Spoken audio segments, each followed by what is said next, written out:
North east India Bharat का सबसे खूबसूरत इलाका। अरुणाचल, मणिपुर, मिजोरम, त्रिपुरा, इन राज्यों में जाओ तो लगेगा जैसे कोई स्वर्ग, लेकिन न सड़कें ठीक से हैं, न रेल और न ही कनेक्टिविटी।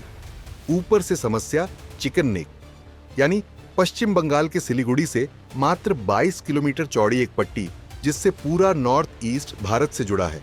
अगर वहां कुछ हुआ तो अब इसी समस्या का समाधान निकाला है भारत के विदेश मंत्री एस जयशंकर ने, एक ऐसा मास्टर स्ट्रोक जिससे भारत म्यांमार के रास्ते अपना नया व्यापारिक और सामरिक गेटवे बना रहा है, Kaladan multi modal transit project. सबसे पहले जानिए कि चिकन नेक है क्या।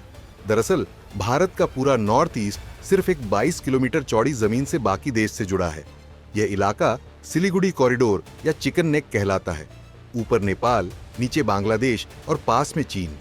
अगर इस रास्ते में कुछ भी हुआ, मान लीजिए युद्ध हो गया, आतंकवादियों ने हमला कर दिया या बांग्लादेश ने एक्सेस रोक दी, तो भारत का पूरा नॉर्थ ईस्ट कट जाएगा। हाल ही में बांग्लादेश की अस्थायी सरकार के मुखिया मोहम्मद यूनुस ने धमकी भरे अंदाज में कहा कि बांग्लादेश अगर रास्ता बंद कर दे तो भारत का नॉर्थ ईस्ट कट जाएगा। अब जब बांग्लादेश भारत से आंखें दिखा रहा है, तब भारत को चाहिए एक वैकल्पिक रास्ता, एक बैकअप प्लान।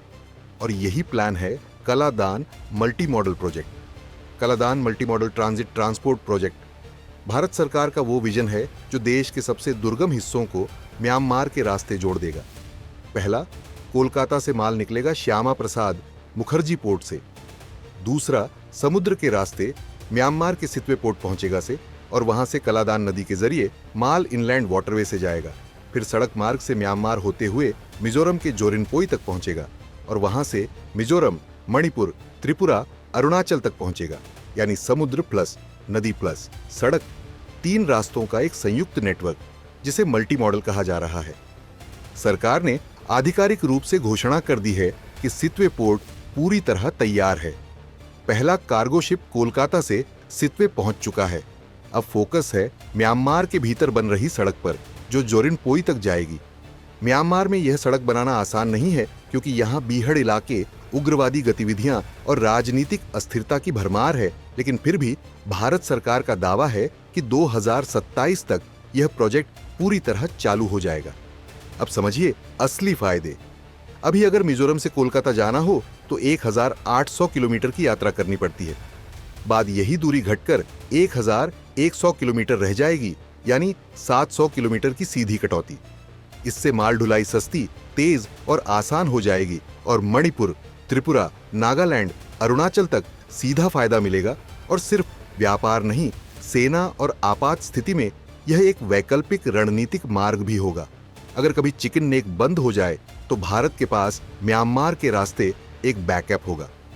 बता दें कि म्यांमार वो देश जो पिछले कुछ सालों में धीरे धीरे चीन के प्रभाव में जा रहा है। चीन वहां बंदरगाह बना रहा है, पाइपलाइन बिछा रहा है, मिलिट्री से रिश्ते बना रहा है, लेकिन अब भारत ने भी अपनी चाल चल दी है। कलादान प्रोजेक्ट के जरिए भारत म्यांमार में फिजिकल और पॉलिटिकल मौजूदगी दर्ज करा रहा है। म्यांमार की सरकार को पैसा भारत दे रहा है, सड़कें भारत बना रहा है, बंदरगाह भारत ने खड़ा किया है। यानी भारत एक बार फिर साउथ ईस्ट एशिया में अपनी पकड़ मजबूत कर रहा है। पूर्वोत्तर भारत लंबे समय तक भारत से अलग थलग महसूस करता रहा। कुछ तो दिल्ली को दूर की सरकार मानते थे, यहां तक कि बाकी भारत के लोग भी उन्हें चाइनीज, बाहरी जैसी बातें बोलते थे। लेकिन अब धीरे धीरे सब बदल रहा है। सरकार का नॉर्थ ईस्ट पर फोकस बढ़ा है। इंफ्रास्ट्रक्चर प्रोजेक्ट्स, रेल लाइनें, एयरपोर्ट और अब कलादान जैसे मेगा प्रोजेक्ट्स। और यह बदलाव केवल भौतिक नहीं, मानसिक और भावनात्मक जुड़ाव भी है। खैर, भारत की विदेश नीति अब रिएक्टिव नहीं बल्कि प्रैक्टिव है। जयशंकर की डिप्लोमेसी का कमाल देखिए। बांग्लादेश से रिश्तों में तनाव तो सही, लेकिन बैकअप प्लान तैयार। चीन म्यांमार में सक्रिय, तो भारत ने भी अपनी जमीन तैयार कर ली। नॉर्थ ईस्ट को इंटीग्रेट करने के लिए भू राजनीतिक बुनियाद बिछा दी। कलादान प्रोजेक्ट कोई सामान्य सड़क नहीं है, बल्कि यह भारत के लिए नया गेटवे है। भारत का साउथ ईस्ट एशिया से जुड़ने का सुनहरा रास्ता, एक मास्टर स्ट्रोक जो चीन के लिए झटका, बांग्लादेश के लिए संकेत और भारत के लिए आत्मनिर्भरता है। हाँ या ना में कमेंट करके बताएं कि क्या आप मानते हैं कि जयशंकर का यह मास्टर स्ट्रोक भारत की गेम चेंजर चाल है।